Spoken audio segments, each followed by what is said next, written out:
हरियाणा से निकला नारा, बेटी बचाओ बेटी पढ़ाओ। भले ही राष्ट्रीय स्तर पर अपनी पहचान बनाने में कामयाब रहा हो, लेकिन कुछ सिरफिरे इस नारे के मूल तत्व की ऐसी धज्जियां उड़ा रहे हैं कि इंसानियत ही नहीं, हैवानियत भी शर्म से सिर झुका ले। बेटी के लिए सब कुछ करने वाले माँ बाप तक नहीं समझ पाते कि उन्होंने बेटी को बचाकर उसे पढ़ाकर गुनाह किया या बेटी होना ही उसका गुनाह था। बेटी के माँ बाप को जिंदगी भर दर्द और गुस्से का घूंट पीने को मजबूर करने वाले ऐसे दरिंदों को जितनी सजा दी जाए कम है। यौवन सबको आता है, लड़कों को भी लड़कियों को भी यौवन आता है, निखार भी आता है और सुंदरता भी बढ़ती है।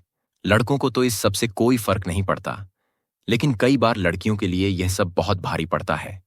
उन्हें इस सब की ऐसी कीमत चुकानी पड़ती है जिसके बारे में स्वयं लड़की ने तो क्या किसी ने भी सोचा तक नहीं होता। बांसवाड़ा राजस्थान की 18 वर्षीय वैशाली के साथ भी ऐसा ही कुछ हुआ। न तो वैशाली को खुद पता था और न उसके माता पिता को कि उसकी खूबसूरती पर एक रक्त पिपासु की नजर जमी है। बांसवाड़ा की अगरपुरा कॉलोनी में रहने वाली वैशाली फर्स्ट ईयर की छात्रा थी और अपने परिवार के साथ रहती थी। उसके पिता पिंकेश शर्मा विकलांग हैं। वैशाली के घर के सामने ही जगदीश बंजारा का घर था। कुछ समय तक जगदीश वैशाली का सहपाठी भी रहा था। जब से वैशाली यौवन द्वार पर आकर खड़ी हुई थी, तभी से जगदीश की नजरें उस पर जम गई थीं। जगदीश और उसका भाई रमेश उसे आते जाते छेड़ते थे। वैशाली ने इस बात की शिकायत अपने माता पिता से भी की थी। इतना ही नहीं, कॉलोनी वालों ने भी जगदीश की आए दिन उधमबाजी करने की पुलिस से शिकायत की थी। जगदीश संभवतः किसी गलतफहमी का शिकार था। यही वजह थी कि वह वैशाली से एक तरफा प्यार करने लगा था, जबकि वैशाली उससे बात तक करने को तैयार नहीं थी। बुधवार 2 अगस्त 2017 की दोपहर 12 बजे वैशाली फर्स्ट फ्लोर की बालकनी में बाई के साथ कपड़े सुखा रही थी।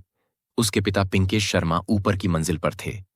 तभी सामने के घर में रहने वाला जगदीश दीवार फांद कर आया और उसने अनायास वैशाली को दबोच लिया। उसने साथ लाए चाकू से वैशाली की गर्दन पर इतने वार किए कि वह लहूलुहान होकर गिर पड़ी। जगदीश जैसे आया था वैसे ही भाग गया।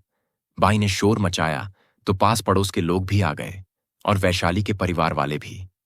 वैशाली को आनन फानन में अस्पताल ले जाया गया, लेकिन तब तक वह दम तोड़ चुकी थी। इस बीच किसी ने फोन करके इस मामले की सूचना थाना कोतवाली को दे दी थी। कोतवाली पुलिस भी मौके वारदात पर पहुंच गई और महिला थाने की पुलिस भी। पूरी जानकारी लेकर पुलिस ने वैशाली के पिता पिंकेश शर्मा की तहरीर पर जगदीश बंजारा के खिलाफ भादमवी की धारा के अंतर्गत केस दर्ज कर लिया।